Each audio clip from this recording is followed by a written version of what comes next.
সারা বিশ্বে যে কটি জঙ্গি সমর্থনকারী দেশ আছে তার মধ্যে অন্যতম পাকিস্তান। প্রতিবেশী রাষ্ট্রের বেশ কয়েকজন শাসক অতীতে সংবাদ মাধ্যমে সরাসরি জঙ্গিবাদকে জিহাদ আখ্যা দিয়ে সমর্থন করার কথা স্বীকার করেছেন। জঙ্গিদের কখনো জিহাদি তো কখনো মুজাহিদ আখ্যা দিয়ে ভারতে জঙ্গিবাদ বিস্তার করানোর অনবরত চেষ্টা করেছে পাকিস্তান। স্বাধীনতার পর ভারতে যে কটি সন্ত্রাসী হামলা হয়েছে তার ৯৯% ঘটিয়েছে পাকিস্তান। এরই মাঝেই কাশ্মীরে শুরু হয়েছে নির্বাচন প্রক্রিয়া।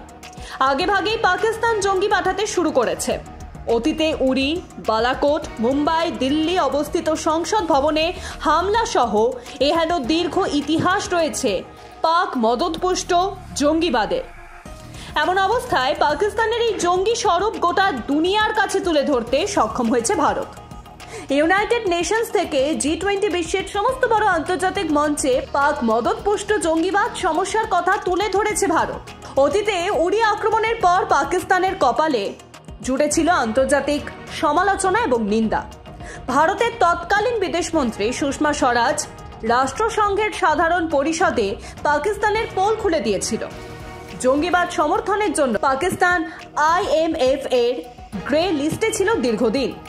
পাকিস্তান একদিকে জঙ্গি কার্যকলাপ সমর্থন করে, অন্যদিকে নিজেকেই জঙ্গিবাদ দ্বারা প্রভাবিত বলে দাবি করে। আসলে পাকিস্তান যে ফ্র্যাঙ্কেনস্টাইন তৈরি করেছে তার দ্বারাই ক্ষতির সম্মুখীন হচ্ছে। পাকিস্তান ৯/১১ পরে বিপুল পরিমাণ মার্কিন সামরিক এবং অর্থনৈতিক সহায়তা পেয়েছে, আর সেই সাহায্যের একটি বড় অংশ পাকিস্তানে সেনার মদতে গিয়েছে জঙ্গিদের হাতে। তবে সাম্প্রতিক সময় বহুবার ওয়াশিংটন পাকিস্তানকে সন্ত্রাসনের সমর্থন পরিবর্তন করার জন্য সতর্কও করেছে।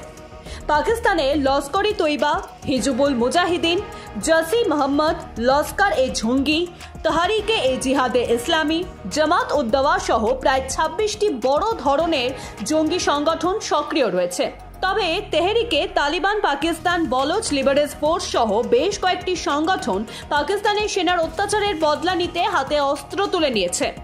এদের আবার পাকিস্তান মুজাহিদ বা জিহাদি মনে করে না। পাকিস্তানের কাছে এরাই সন্ত্রাসী কিংবা জঙ্গি। পাকিস্তানের এই দ্বিচারিতা আজ কারোর কাছে অজানা নয়। Bureau report, Ritam Bangla.